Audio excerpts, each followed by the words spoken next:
So today we have a great talk on value and employment, looking at small firms. We've got a great set of discussants and presenters. So let me remind you guys of the format. So we're going to start with the presentation. It'll be about 40 minutes. At about the 10-15 minute mark, the co-organizer or co-author, Stavros, who's a panelist as well, is going to be watching the Q&A.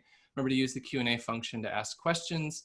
They'll either be answered via text in the function, or we'll answer it live depending on the co-author and presenter's choice.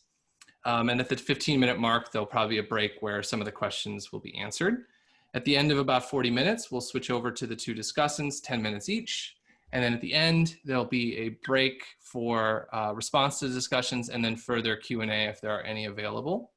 So with that, do remember to open up your Q&A function on the bottom of the Zoom screen. That I will hand it off to our presenter. Simcha Barkai is going to take it from here. So you have the floor.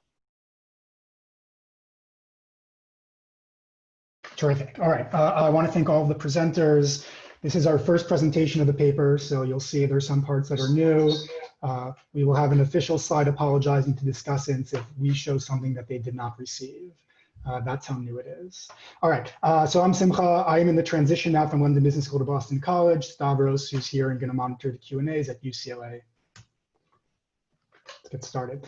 This is a figure from Decker et al. 2016. Ryan Decker is one of the discussants later. This is measuring the employment contribution of young firms. So if you want to take a point, for instance, 1981 or 1982 when it starts, you measure what fraction of total employment occurs in firms that are younger than the age of 5, and the answer is maybe close to 18%.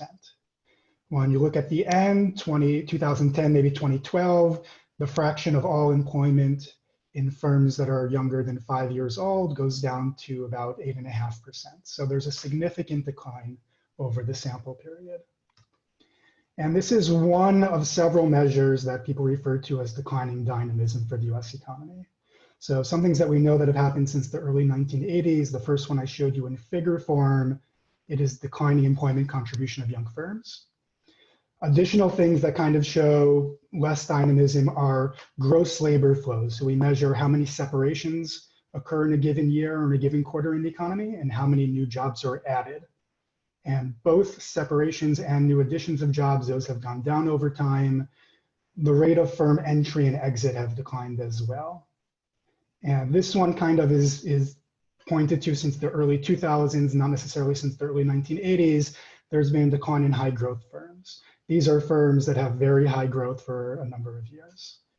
And if we want to go back to the previous figure, we want to get a sense of the magnitude of the contribution. It'll depend a little bit on the window, but let's just have a ballpark number. This will probably understate it a little bit. If you thought the employment contribution declined from 15 percentage points to 10 percentage points, we're talking about a 50% decline. So it's a very significant decline in the contribution of young firms over time. And I guess one question that we have in our mind and that we're going to try to answer is what's going to happen with this? What do we think is going to happen to output and consumption? Will it decline? Will it decline by this 50% number, by more, by less? How should we think about this decline in dynamism? Is it a bad signal for the economy? What should we expect going forward? And so in our paper, we're going to try to do three things. Sorry, I was trying to hide something that didn't work well. In our paper, we're going to try to do three things. We're going to provide some stylized facts. And these stylized facts are going to say that looking at market valuation and sales of firms that are also young, we don't see the same weakness as employment. And let me state this now, and I'll try to reiterate this throughout the talk. We're not trying to say that sales and market value saw no decline. That's not kind of important for our results. What we're going to try to emphasize is they don't show as sharp a decline over this period, and that's going to be important. We're going to provide interpretation, and we'll back this up somewhat formally, that the new cohorts of firm, the subsequent cohorts that have entered since the 1980s, it looks like they have increasing average product of labor and declining marginal product of labor. And by this, everything we have are nominal figures. So it's going to be high average revenue product of labor, low marginal revenue product of labor. All right. So we have some facts, we have our interpretation, and we're going to have a model in which we embed kind of these, this interpretation of high average product of labor, low marginal product of labor. And we're going to argue that this feature alone can account for a lot of the indicators declining dynamism that have previously been described in the literature. And we're going to try to use the model to come back to the question, well, if we see that the contribution of young firms has gone down over time, what do we expect to happen to output and consumption? So we'll give you an equation that kind of summarizes how we view the steady state output in consumption. Let's give you 2 slides of overviews, one for the empirical results, one for the model. Using CompuStat data, so this is the set of US publicly traded firms, we're going to find an increase in market value to employment ratio and an increase in sales to employment ratio. The US public firms, we're only going to be able to measure firms that go public at some point. So it's a small subset of firm with fairly rich data. The next set of firms that we can look at are firms that are backed by private equity or venture capital and eventually experience some type of exit, whether it's going public or being purchased by another firm in the economy. And for all firms that exit, we can look at a market valuation at the time of exit, and we see that across subsequent cohorts, an increase in market valuations. And we'll deflate these by overall market values to make sure that we're not picking up valuation ratios changing over time. So we started with public firms in CompuStat, then we have firms that are PE, VC backed in Pitchbook.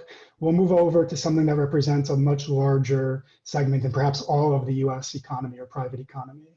We're going to look at nets. It's a data set that's derived by Dun & Bradstreet. I'll get into that in further detail as we get there.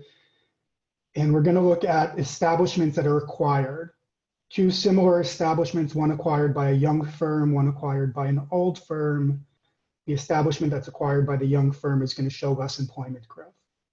And we'll kind of show you why that also leads to a similar type of conclusion of a declining marginal product of labor and increasing average product of labor.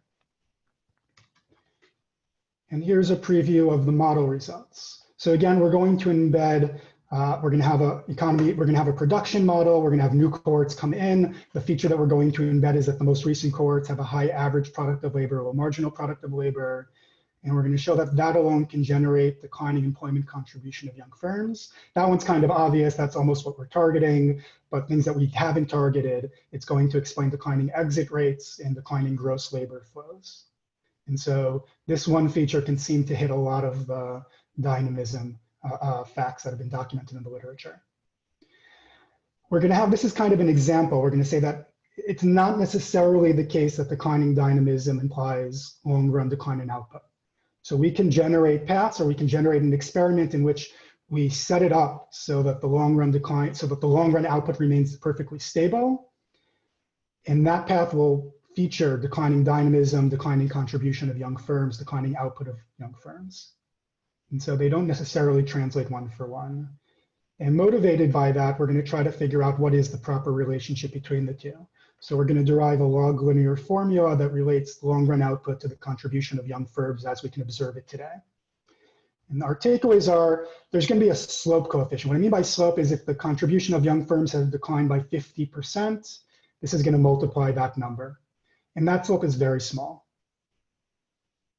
And so the direct effect of if you see the contribution of young firms has gone down 50%, that doesn't necessarily translate into long-run decline in output, and certainly not a large one.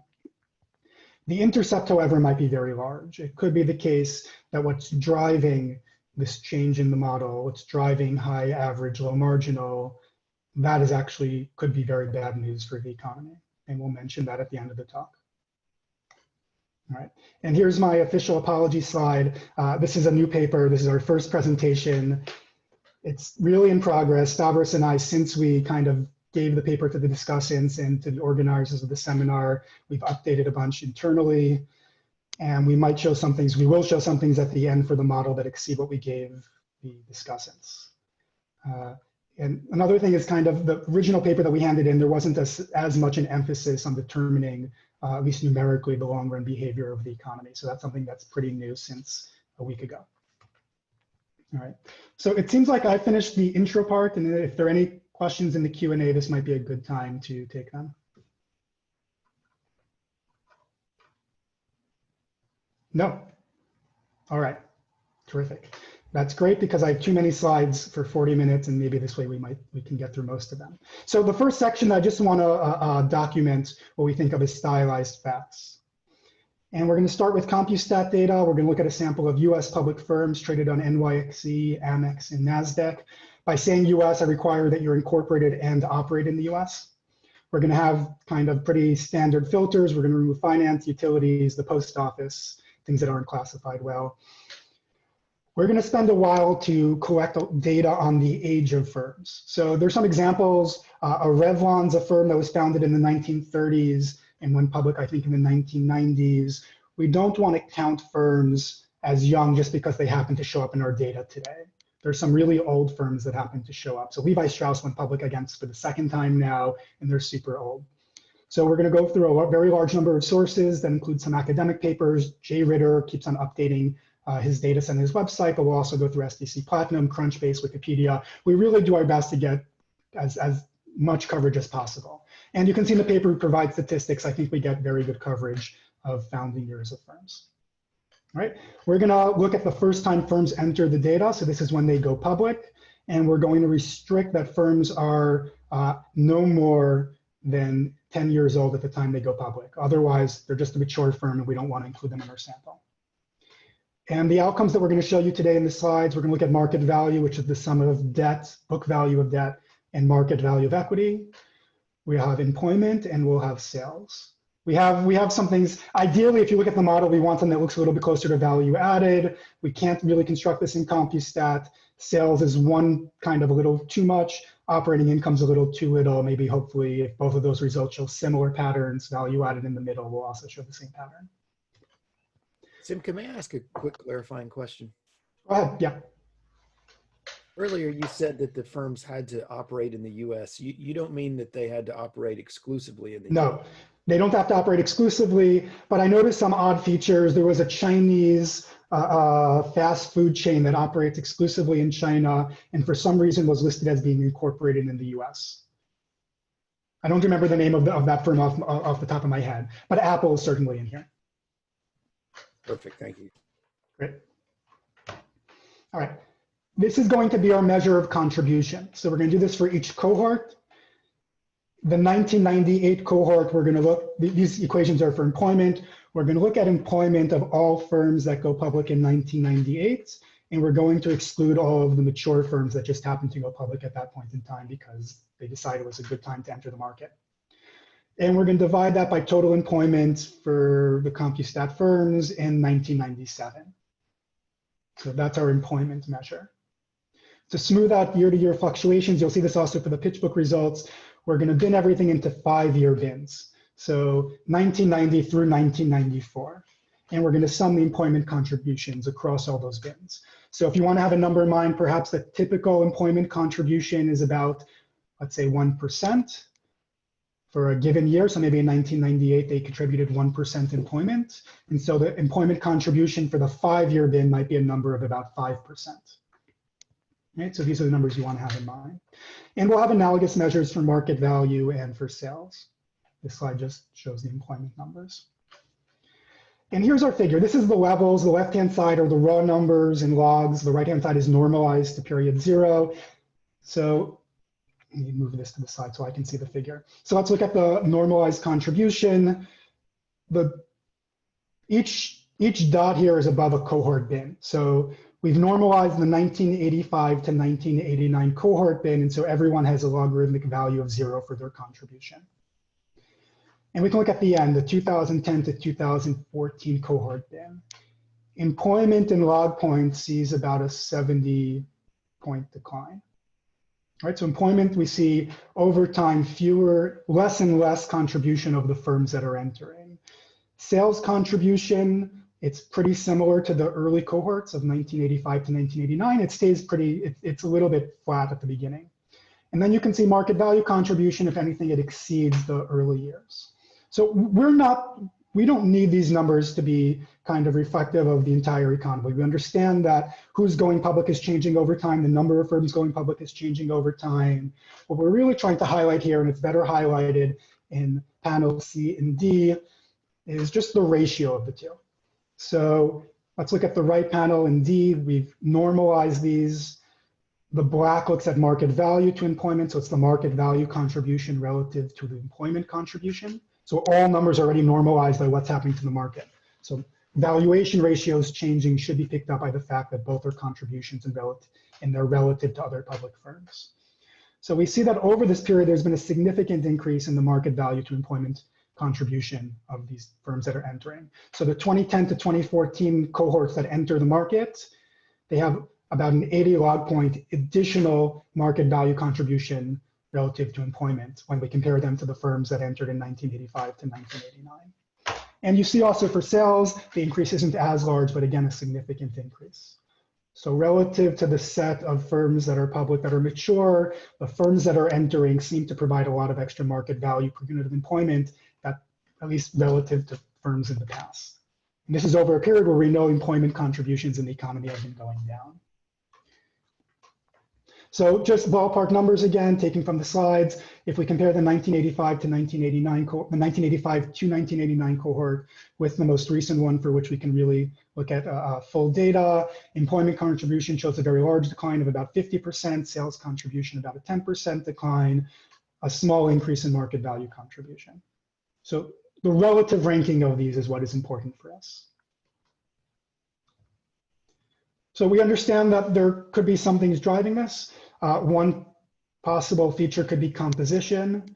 It could be in the numeraire. Who are the firms that are entering today? They could be coming from sectors of the economy that always had high market value to employment. In which case, well, that might be informative, especially about CompuStat. If that's also true in the economy, we think that would be interesting, but maybe CompuStat just has this selection that the firms that choose to go public today, they don't represent any different segments of the economy in terms of what's happened overall, just that they happen to all be tech firms.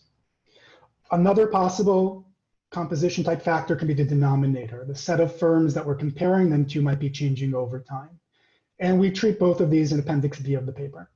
So we'll give you for both just changing the numeraire, comparing firms that enter, firms that go public in retail today, either comparing them to all CompuStat firms today, or we can compare them to other retail firms today and look at their path over time. Have the new firms in retail, do they look different than the old firms in retail? And the other thing we can do is we can look at operating income rather than sales. Ideally, we would want value added. CompuStat doesn't give it to you. We don't have any measure of wage bill for the vast majority of firms. So we presented sales here. Appendix B also presents operating income. All right, so our takeaway from CompuStat, new firms coming in seem to have high market values and sales relative to their employment. And so the weakness we see in employment doesn't translate directly into weakness in market values and sales. So the first data set was CompuStat. Now we're going to move over to Pitchbook. It's a financial data provider, covers venture capital, private equity, acquisitions. It's going to have firm level information on both public and private firms. It's going to have information like the line of business, the names of the founders, founding year. It'll track news from many online sources. And it's going to give us data on kind of some financial variables. Some of the data, if you look on Pitchbook, some of the data is pretty stale and it's just measured at one point in time. We're going to be measuring the data at the time of an exit. So an exit means either the firm goes public or they are acquired by an older firm or they merge with an older firm, right? And at that time, we're going to look at the valuation provided by the market, either through an IPO or the transaction value through the M&A. And we're going to be, there we'll have an equity valuation. So there's a shortcoming here. Pitchbook doesn't try to give you debt numbers. So we're not going to measure total market value. We're going to measure equity values here. Kind of what we have here in addition to CompuStat is we get all of the M&A exits, and those are going to be very large. So it'll be important to include these. So Pitchbook already has a measure of founding year for the firms inside the database. So we're going to construct cohorts using founding year. And remember that CompuStat was based on when they went public. So it's good to do it both ways, make sure that it doesn't, the results don't depend on whether or not you look at when they're founded or when they go public. We will have aggregate exit values for each cohort in each year, and we'll do this separately for IPO and M&A. And what I mean by that is we can say, okay, everyone born in 2002 who has an exit event in 2006. So if you look at the IPO exits, you got to $3.6 billion in value. And if you looked at all M&A exits, you got to $4.1 billion in value. And so those are the numbers we're going to have for each cohort, for each exit year, both for IPO and M&A. And we'll have a sample that covers 1990 to 2019. Pitchbook has a little bit on firms before 1990, but the coverage seems to be fairly poor from what we can tell. So we're going to start in 1990. So our construction is going to be fairly similar to before. We're going to bin cohorts into 5-year bins, 1990 to 1994, 95 to 99, and so forth. We're going to measure the cumulative age. We're going to measure the cumulative exit value at each age. So we're going to look at the exit value of the 2000 to 2004 cohort in the year 1995, and we'll say at that year they're age 5 for the bin. And to avoid looking at a period where valuation ratios are changing, we're going to deflate by total US market cap. We've done this also by the S&P 500 index, and it doesn't matter. So we have the nominal exit values. We're going to have an index here relative to the 2000 market value capitalization. And we're going to, for each year, so if you exit in 2002, we're going to deflate you by market values at the end of the year 2001. Right? So let me explain this figure because this is the main result for Pitchbook. So let's look at the gray line. We can look at the point over 10. So this is the 1990 to 1994 cohort. These are all firms that are founded from 1990 to 1994. 10 is the year 2000 for this cohort, or the year 2000 for this cohort. And it says, let's look at all exits for this cohort that occur up and through the year 2000. So all exits, IPO, M&A from the year 1990 to the year 2000 for this cohort. You combine all the deflated exit values, and you get to a number of about 300 billion.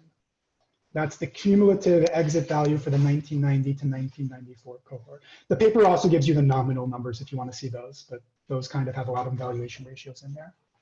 So the 1990 to 1994 is the most recent cohort we have.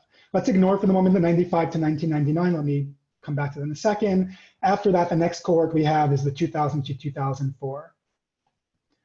We can see that at every age along their life cycle, cumulatively by that age, they seem to have generated more dollars, deflated dollars in exit value. So at the year, perhaps 7, they have about 40% more than the 1990 to 1994 cohort. All right, the next cohort in line is 2005 to 2009. Those are the ones that have the diamond shape. You can see that they produced more in exit values than the 2 preceding cohorts. Next cohort, 2010 to 14, the green triangles, they produced even more. Each subsequent cohort has produced more market value. And again, we've deflated to account for market valuations. The one exception to this is the 1995 to 1999 cohort.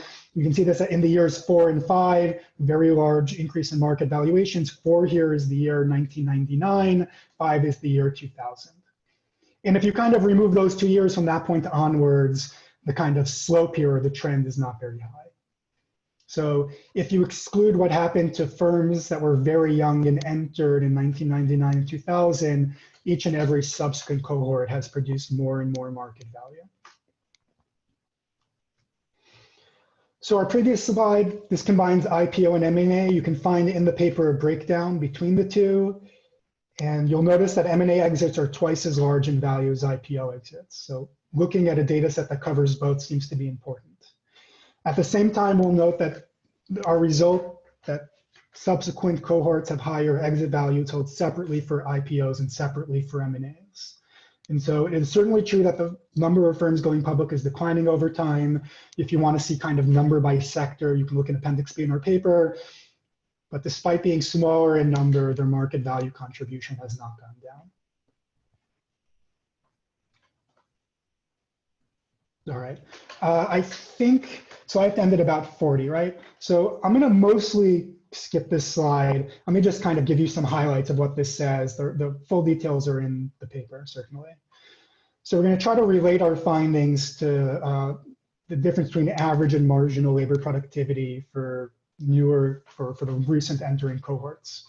And so we can measure, or we have, it's just in terms of notation, we'll look at the ratio of average to marginal, we'll call that delta. We have a setup in which we're relating market valuations to gross profits of these firms. And it says in this setup, which you can look at the full details, you can look at the change in employment contribution across cohorts. So we know that over time employment contribution has been going down. Change in market value contribution. The data that we have says it's going up, but at least we want to say it's not going down as quickly as employment. That's indicative of more recent cohorts having increasing average to marginal product of labor. So we don't have, if we had more time, I would certainly want to spend more time on that slide, but we have to move on. All right. So we started with CompuStat and then we moved to Pitchbook. We're now going to move to a sample of that includes what we think of as close to the universe of US firms. It probably includes too much, and we're going to remove the ones that shouldn't be in there. We're going to remove people who are working out of their garage who aren't really a firm. We no longer have a rich set of outcomes. We can no longer measure market values. We can't even reliably measure sales. We can measure employment outcomes, but we cover what we think of as roughly the universe of US firms. So that's what we're turning to now. And so here's the thought experiment that once you understand this, we can go through the results fairly quickly. There are two identical establishments that are up for sale. And because they're identical, they should command the same price and they should have the same discount rate. Identical means they're both supermarkets operating locally in the same region. And so same price, same discount rate, they'll have the same profits. That's what we can kind of say is similar across these two establishments. And we want to ask, okay, two established, one's purchased by a young firm, one is purchased by an old firm. If we were to find in the data that the establishment purchased by the young firm systematically has fewer employees going forward, then we want to conclude that this is indicative that the young firm has high average product of labor, because they're going to have, again, same profits means they're going to have the same profits, they're going to have higher profits per employees, because going forward, fewer employees with the same profits. And it should have lower marginal product of labor because it's going to be operating with fewer employees. So if you see kind of two establishments, same profits, one's operated with fewer employees, that tells you higher average product of labor, lower marginal product of labor. And this is what we're going to try to approximate with the data. So we don't have certainly any experimentation, but we can compare firms by adding more fixed effects and saying these look similar to us, and systematically the establishments acquired by young firms have less employment going forward. All right, so a little bit about the data. National Establishment Time Series, acronym NETS. It's constructed from annual snapshots of Dun & Bradstreet. It's going to track establishments very well. It's going to be a unique DUNS number for each and every establishment, headquarters, industry, employment, and location, right? And you can construct a firm as all of the establishments that report to the same headquarters. We're going to have the data technically start in 1990. For our purposes, 1990 is going to be very bad because it seems like the definition, the classification of firm, and especially changes over time, seems bad. The headquarters identifiers in 1990 look very different than 1991. So if any of you are using this data, I highly recommend starting in 1991. And we're going to do our best to construct firm age. The caveat being, I can't tell apart in the data a firm constructed from that firm that was born in 1991 from a firm born in 1970. The only firms that we can really say we know their age are firms born from 1992 onwards, because we see them born inside our data. We're going to look at switchers. These are establishments that have a change in headquarters, and one year they belong to one firm, and a different year they belong to another. We're going to restrict the sample to establishments, these switchers that have at least 10 employees in the year before the change in ownership. The results are going to be even stronger if we include smaller establishments. There are some additional filters described in the paper. Some of these have to do with flaws in the NETS data or drawbacks in the data that I'm happy to talk about in the Q&A session if someone would like to, but for now, let's just say it's covered in the paper. Our sample is going to consist of 170,000 establishments that change ownership. Our dependent variable is going to be the log change in employment from the year before to the year after the acquisition. So year T here is the year in which this establishment is acquired. We'll have a baseline specification for an indicator for young acquire, and we'll have some fixed effects in there. Here, young is going to be, we've played around with what age is the cutoff for young.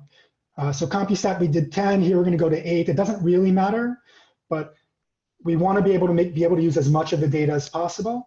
And again, we can only look at your age. We can only know that we can only know your founding year if you're born from 1992 onwards. And so if we kind of push this age cutoff to being 15, we'll have very little variation in the data. We'll have too few firms that ever make it to be in our sample and old. But let's again, that's something we can talk about in the Q&A if you would like.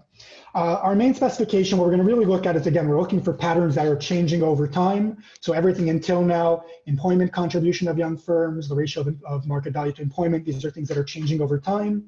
So we want to compare firms that are young late in the sample to firms that are young early in the sample. And so we're going to split in the middle of our sample in 2005, the middle because we can't start in 1991. We have to start in 1998 to know that people who are young are actually young because they're born in our sample. So 2005 is the midpoint. Again, the results are not sensitive to the exact year that we used for splitting our sample into early and late. And so this is the baseline. Again, it's not telling us early versus late, but this is what the equations look like. The dependent variable is the log change in employment from the year before to the year after the acquisition. As we go from column 1 to column 3, we add more fixed effects. And you can certainly see this in the R square. Column 1 just has year fixed effects. Column 2 has year by SIC4. So year by industry. And column 3 has year by industry by state, geographic location. And you see consistently establishments purchased by young firms over the entire sample period have less employment growth. They operate them going forward with less employment. When we split this out from early in the sample to late in the sample, we can see this is entirely driven by late in the sample.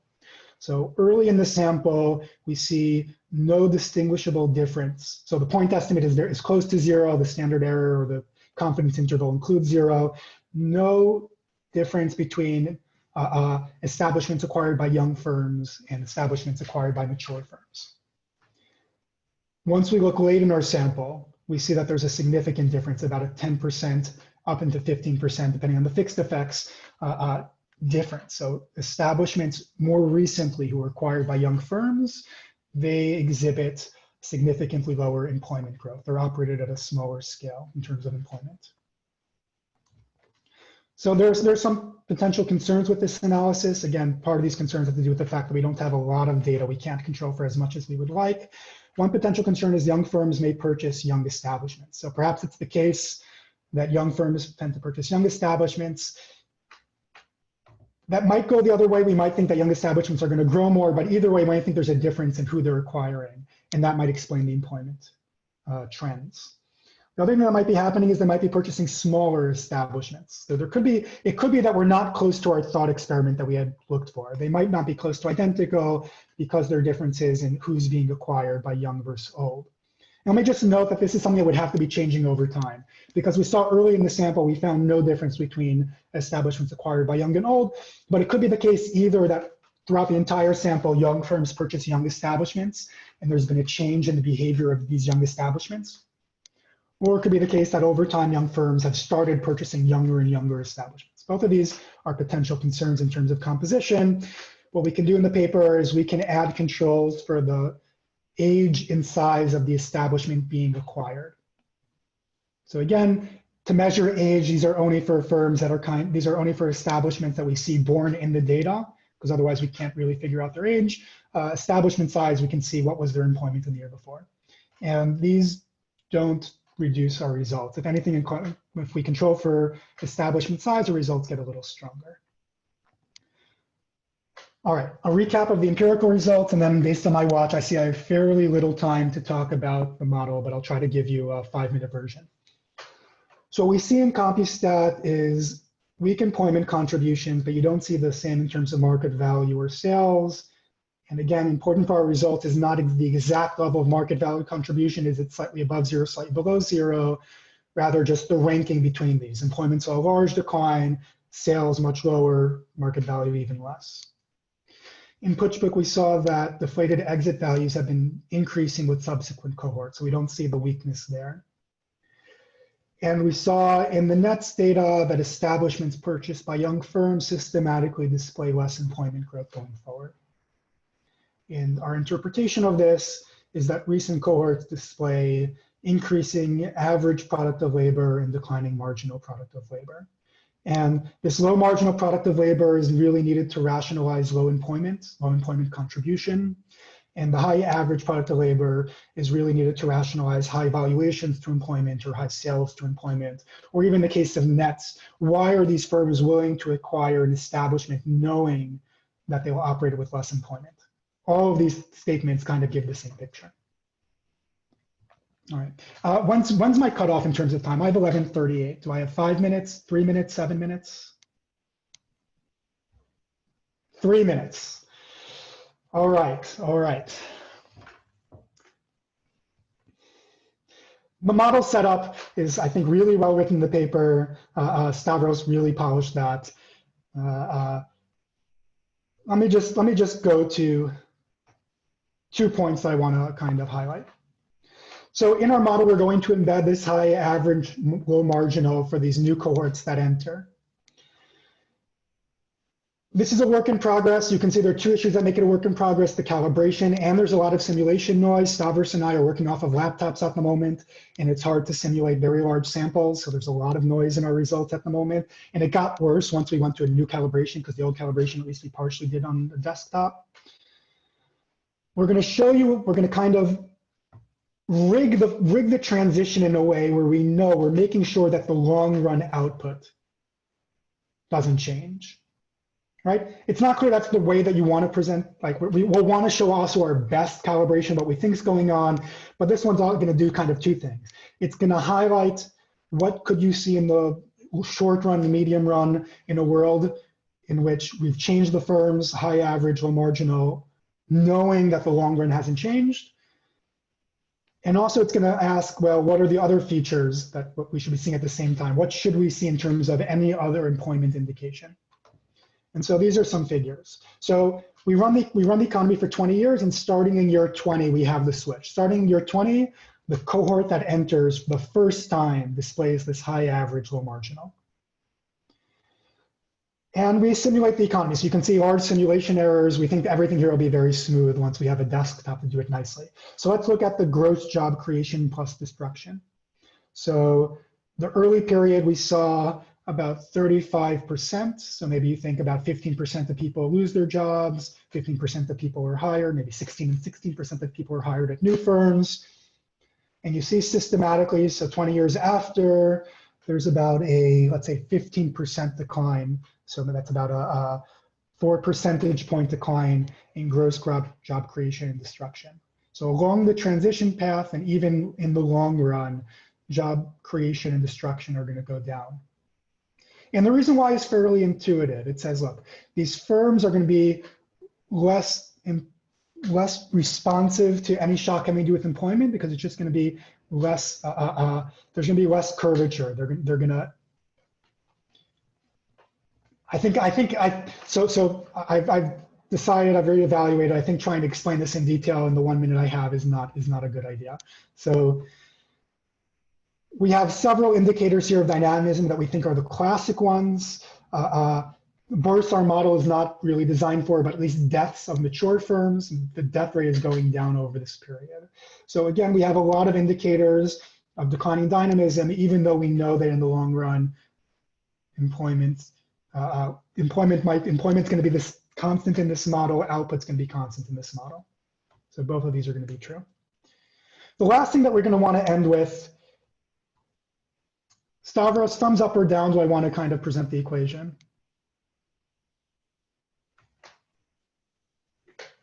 I can't hear Stavros. All right. So let me just, what? All right. Up to you.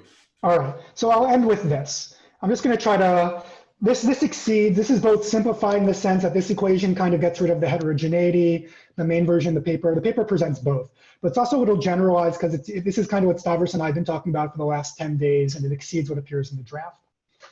And this equation says we can relate long run output, or the change from the current steady state to the future steady state, by looking at what's happened, kind of the new firms, how have they responded in terms of their output or employment. You can rewrite everything in terms of employment. And how systematically have they changed in terms of, are they operating at a lower scale than in the past? And so what's different than the previous one is kind of we have the scale of production. So you can think of a world in which we use not only employment, we use other factors of production. So a revenue scale of production, you want to have in mind, this is a number in the start of the sample of about 0.95, 0.9. So it says, all right, we saw the change in the employment contribution of young firms is 50% decline. So in log points, that's about 40 log points. The output contribution we think is not as bad. We don't think there's been as large a decline, but let's even put in the ballpark of 40 log points. It says when you want to translate that into long run numbers, you want to multiply by something really small.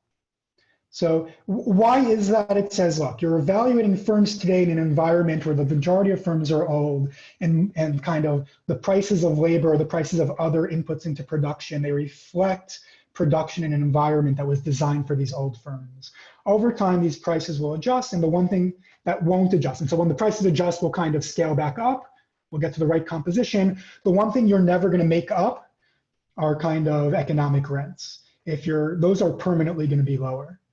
And so it's only these rents, this 1 minus scale of production, revenue production, that's never gonna be made up. Everything else will kind of readjust once prices adjust. So there's a lot more in here. I think Simone might talk about this, so hopefully we'll get back to this in the Q&A. But let me stop here just because I'm already slightly over time. Thank you, Simcha. You've given us quite a lot to think about, even without a detailed discussion of the model. This is very interesting. Let me now turn the floor over to Simone Lenzu from NYU, who will be our first discussant. Good. Okay, so thank you so much for inviting me to discuss this paper. So I'll just go straight to the comments and then I'll give a little bit of like high-level comments for the very end if there is time. I would mostly use a couple of pictures to basically provide a little bit of content to the model, which I think is probably the most important contribution of the paper.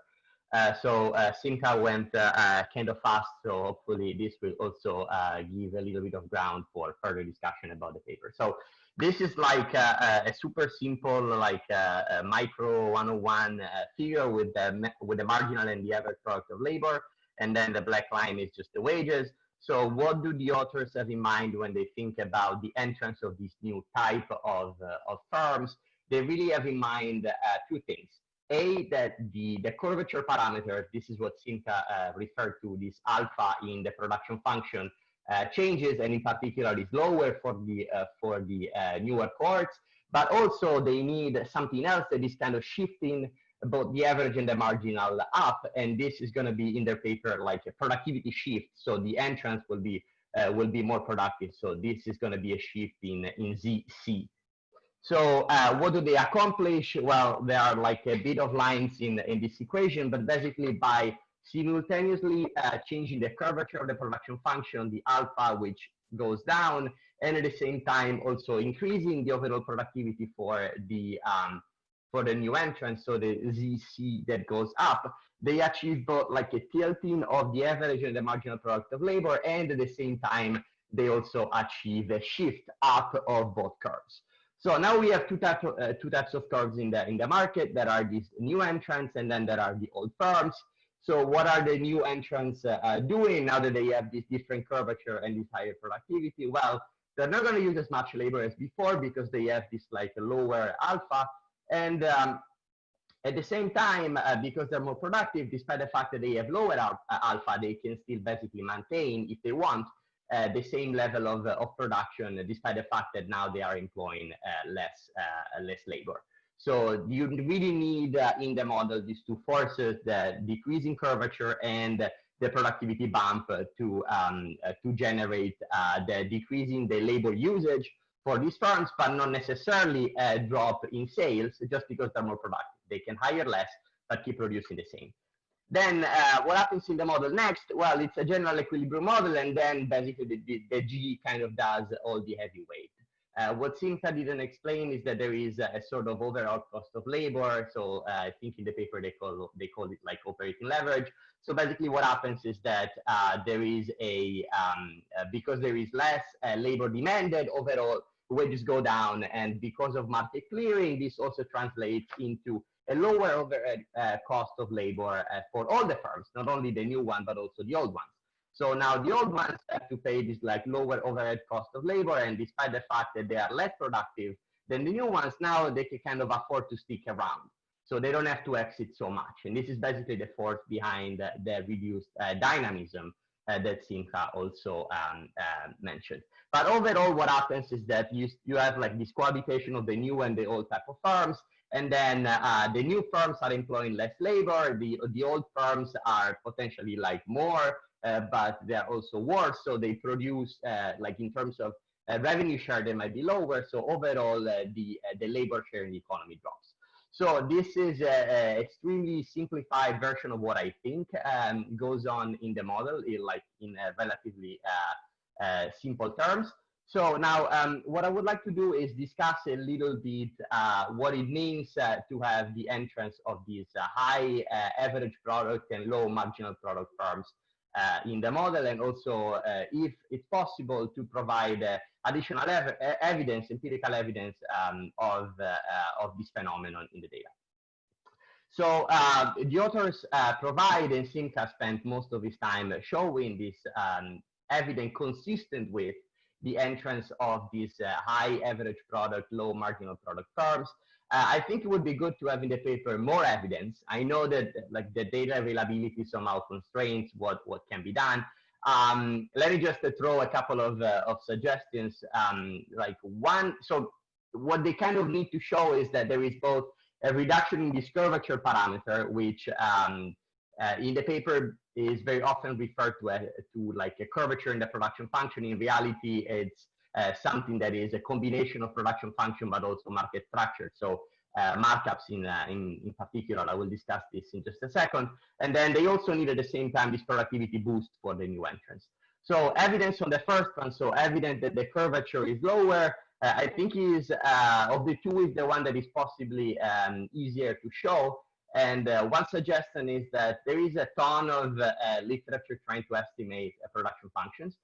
This literature is kind of always fighting the issue that they really would like to to estimate quantity production function, but in reality, what they can estimate is typically only a revenue production function. I think one advantage of the paper is that they don't have to fight that war, so they can estimate a revenue production function and they will be fine. So maybe what they can do is kind of estimating these like production function parameters in the data in a rolling base, showing that the revenue elasticity of labor is indeed declining. And this revenue elasticity would be capturing two forces. One, there is potentially some kind of change in technology, and another one that is potentially capturing some change in market power of the firm. But again, I will go back to this combination of the two forces in a minute. Evidence on the second seems to be harder. So evidence on the second seems to basically point to they need to show that the new entrants are indeed more like productive. So this is a quantity productivity increase, so a TFPQ increase. And this is where the production function literature becomes not really useful for them, because in principle, if you want to estimate the quantity productivity, you need information on both physical quantities and prices, which for most of the data sets is kind of a dream. So it's kind of off limit. Yeah. I have to play the role of time cop here, and I just wanted to give you a little warning that we were closing in on the end of the 10 minutes. Already? Yeah, I think. Okay. I think so. Okay. Then let me go quicker on the other points. So like the 2 points that I made, the revenue production function versus the quantity production function. So like most of the times in the paper, they kind of refer to this like alpha as a technical parameter. It seems like a focus should be placed more on a combination of technology and market structure. So Simcha has a paper on this. So I kind of encourage the authors to take like a broader stance, trying to focus more on both like technology and market power. And like in the slides, although I don't have time to discuss this, I kind of suggest a potential way to incorporate this in the model in a way that I think is doable and possibly useful for the paper. One general comment about the equation that Simcha didn't have time to comment about I think this equation is useful, although it's not clear exactly how they want to use it. Simcha at the very end gave some idea, but in the paper, like it's basically there. They discuss it briefly, but then they don't use it really much. But it could be a potentially useful equation. And one other thing that they don't do in the paper very much is exploring cross-sectional heterogeneity. So I think there is a lot that we can learn about what's going on in different industries. So all these trends that they show, they're flat in manufacturing, but they're pretty evident in services. So maybe there is more that we can learn from the data just by studying what happens in different industries. Let me quickly conclude. I think the paper is very interesting. I think although the contribution of the paper is, I think, mostly theoretical, there is probably more that they can do in the data to show that in fact the theory is consistent in the data, especially showing evidence of the arrival of these new type of firms that have high marginal products, high average products and low marginal products. Some part of the paper, I feel like they're a little bit like technical and probably less accessible. So maybe when in the next revision of the paper, they can work a little bit to make those parts more intuitive. Then I will be happy to talk with the authors about which parts they are. Okay, thank you. Yeah, I agree. This is a fascinating paper. I think it's I'm a big fan of this topic generally, and think this is, broadly speaking, I think that approaching this topic by bringing in models and thinking about the economics at work is the way to be productive. And this is a really clever approach. I really like it. So very well done. And I think in particular, just really good insights for sort of thinking outside the box on this topic. I'm actually going to focus on, there's a lot I find interesting about the paper. I'm really interested in declining dynamism. I'm also really interested in measurement. And a lot of pieces of the paper rely on measurement of the US business universe, which I think is really an important thing for us all to be thinking about. And so I'm going to focus on the measurement just a little bit. And then I have some stuff in my slides I'll lead for you, but I think have pretty much been covered already. The first is the NETS data. So the NETS data are really fascinating data, really appealing in a lot of ways, allowing us to use business microdata in a way that we can put it on our laptop. The NETS data do have a number of limitations. The authors think about these a little bit, but I think there's some other aspects of the data that don't get quite as much coverage or might not be as well known, and I'm going to talk about that a little bit. And in particular, the NETS data have some specific quirks that are relevant for the study of business dynamics, and in particular, the measurement of young firms. And so I'm sorry to be the person who's just citing their own research, but I've dug a lot into these data with various co-authors. And I think that I'll focus on just a few elements that I think are really important. The first is about the business universe. And so one important piece of the dynamism literature is that it uses data covering the employer universe for the US, typically the Census Bureau's business register. If you look at the dashed black line at the very bottom of this figure, that's the total number of business establishments in the employer universe as known to the Census Bureau. The solid red line here is the total number of establishments in the NETS data, inclusive of everybody. So you can see it's much, much larger than the employer business universe, and that's actually been a key selling point of the guy who's selling NETS, saying, look, I'm covering all sorts of additional businesses, including non-employers. It turns out it's not quite covering non-employers, so the dashed red line here is the total business universe as known to the Census Bureau, inclusive of non-employers and employers. And so what we see with NETS is it's too big to be covering the employer universe, it's too small to be covering the total business universe, but the coverage has been improving over time. And that third piece, I think, is the real challenge, because as best I can tell, what's happening is that DMB is improving their coverage over time. They're picking up more and more businesses. These are necessarily going to count as young firms. They're going to look like brand new firms when they enter the data, right? And that gives us a real challenge if we're studying young firms, and in particular, the whole universe of young firms, and especially in the 2000s, this sort of time varying coverage. Another piece is imputation. I'm sure you've thought about this. Everybody using NETS has thought about imputation. There's quite a bit of imputation in the data. This chart here on the top right shows that sort of the distribution of what I call employment spells. Imputation spells. If I look at a business, I say, are you imputed? If so, how many consecutive years have you been imputed for?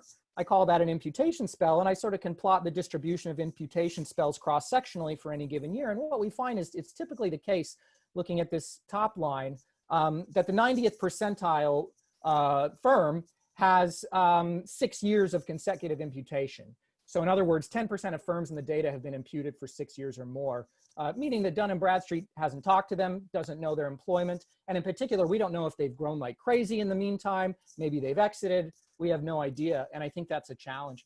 And it turns out this is particularly problematic for young firms that we're all in this whole group very interested in. So here in this bar chart on the bottom, a couple of snapshot years, 2003 and 2014, I just show you for any given firm age, what share of firms are imputed. And it turns out it's quite prevalent. When we look at young firms in particular, we see imputation at around 90% of firms for the first few years. And also something that Marianne Feldman has documented is that the imputation is more severe more recently in the sample. So it looks like there's some revisions that go on. And so when we study things over time, we're going to run into more and more imputation as well. And so that can be a pretty big concern just because it's so prevalent among these young firms. Thinking less about the data and more about the economics of what's going on, I think one really striking thing, we're studying the decline in young firm share of employment here. It turns out there is no such decline in the NETS data. And so this green line here shows you the share of employment at young firms, age less than 5 in NETS. And it's actually rising in the 2000s. This has been a big selling point by the guy who sells NETS. In fact, he'd say, look at this surge in entrepreneurship. And this is, by the way, after we throw out our best guess of the non-employers.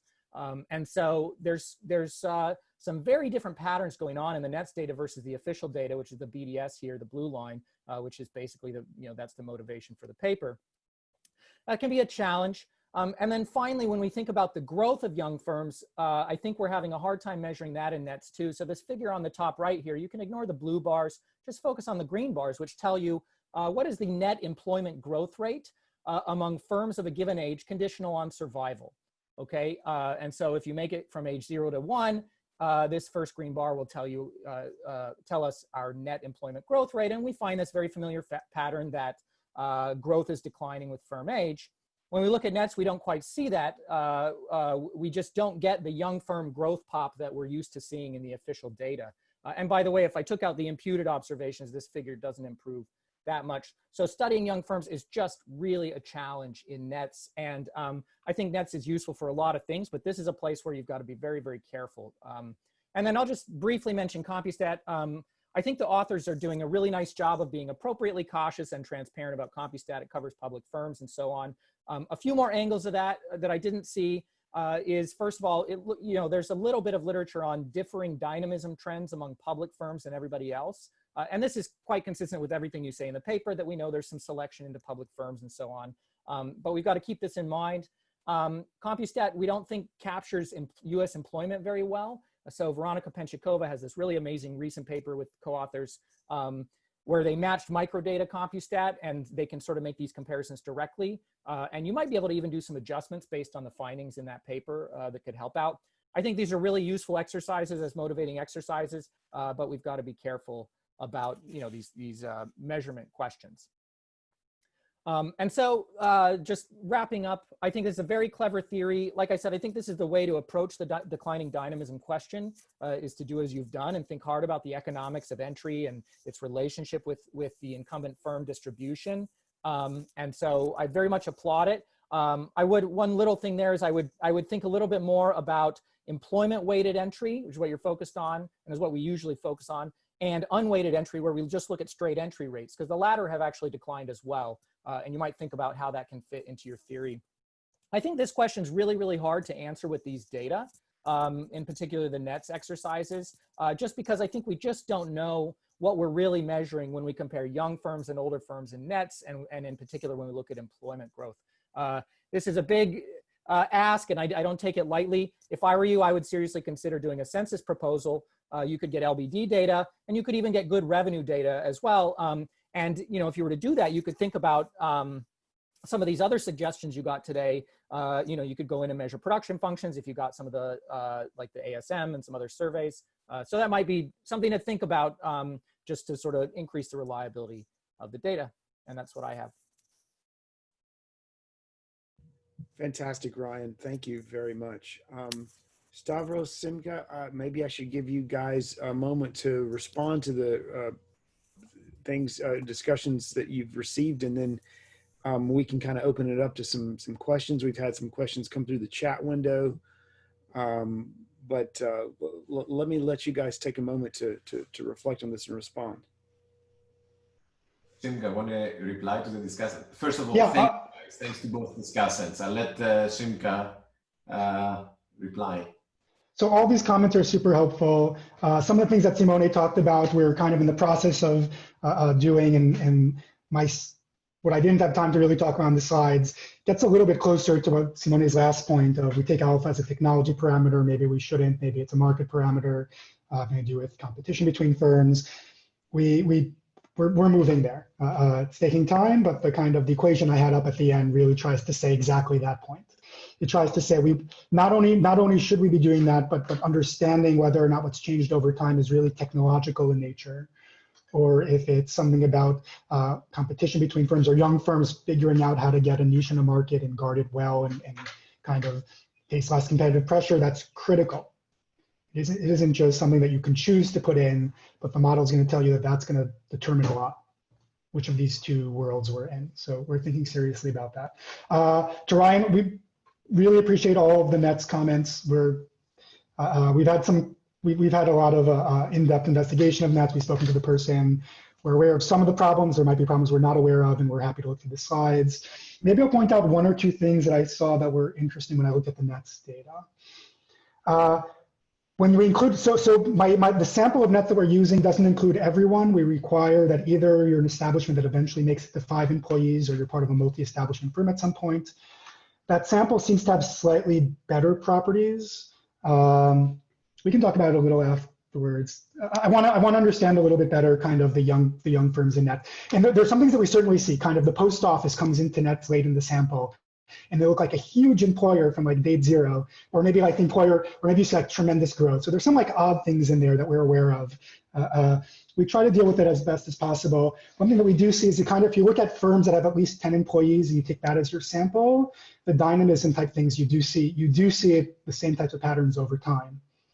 And kind of if you look inside Nets and you restrict the firms that have at least 100 employees, and that's your world or universe, then you look very close to CompuStat trends for employment. So those are kind of figures that we have produced, and so there might be some aspect of Nets that's salvageable. But you can certainly see that kind of, we talk about how there's super sticky employment numbers, and that's a big problem for us. We lose the majority of our sample. Even for the switchers, even for establishments that change ownership, you typically see no change in employment over a 2-year period, which is super odd. And so that we don't have a great treatment other than just slashing our sample dramatically to get rid of it and to show that this doesn't seem to be selected on the dimension we have. So we have a table that says that this feature is a problem. We have to kind of cut out a lot for it. But if you try to kind of run the regression with the dependent variables, are you problematic in this sense? For an indicator, you don't kind of see that it co-varies with more recent young firms have this tendency more often. So I'll end it there, and we can move to Q&A. Can both sets of discussants send your slides? I wanna go through them. And first presentation, we're super happy to incorporate feedback. Absolutely.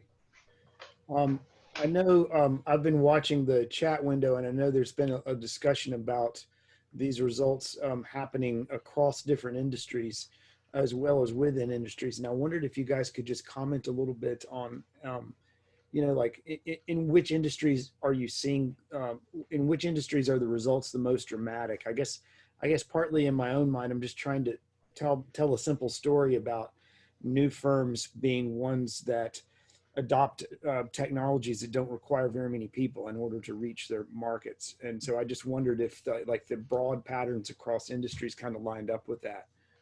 I know it seems like it's true across a wide range of industries, but just curious to hear your thoughts on that.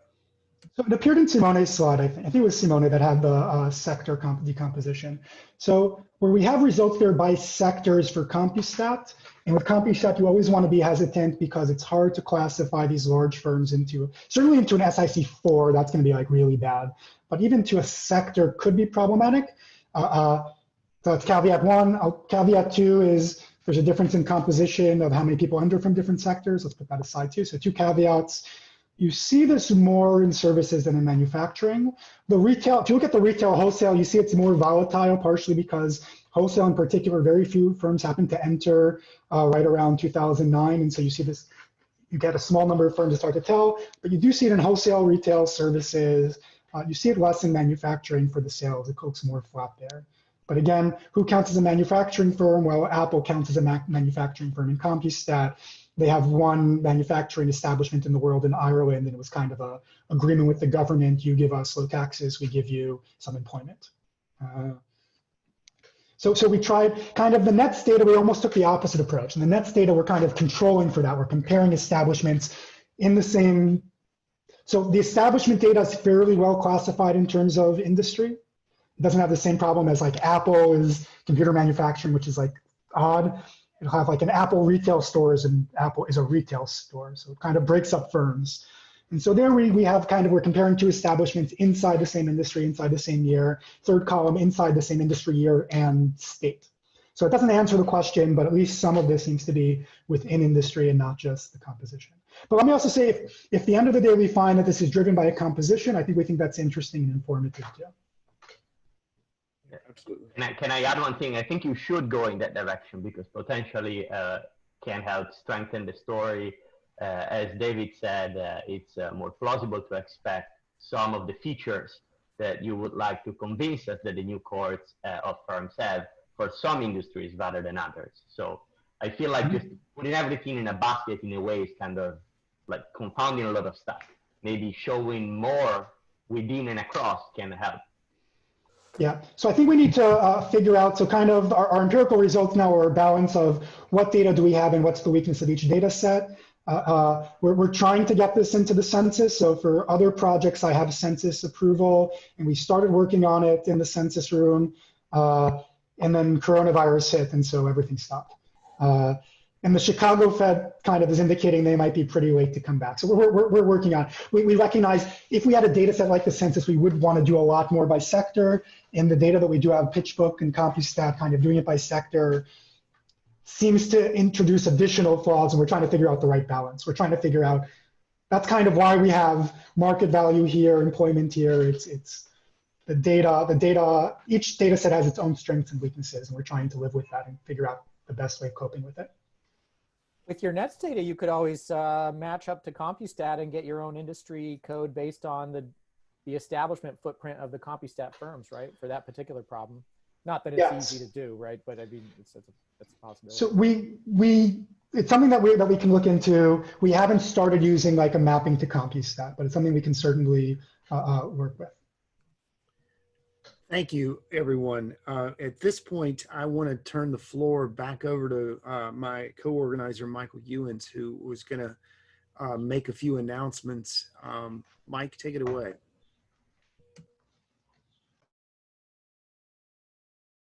You are muted, Mike. There we are. Now I'm not. So thanks, David. Thanks to the presenters. Great as usual. So those of you who may have missed a bit, we'll have a video up soon. So just a quick announcement. This is what I'm sharing on the screen. So we are going to be taking a little bit of a break during the summer. We got Summer Institute, lots of, well, maybe not a lot of travel, but people are probably a little sick of Zooming. But don't dismay, we're excited to announce this, the WEFI lecture series. Starting in August 2020, we're going to host a monthly lecture on topics on entrepreneurial finance and innovation.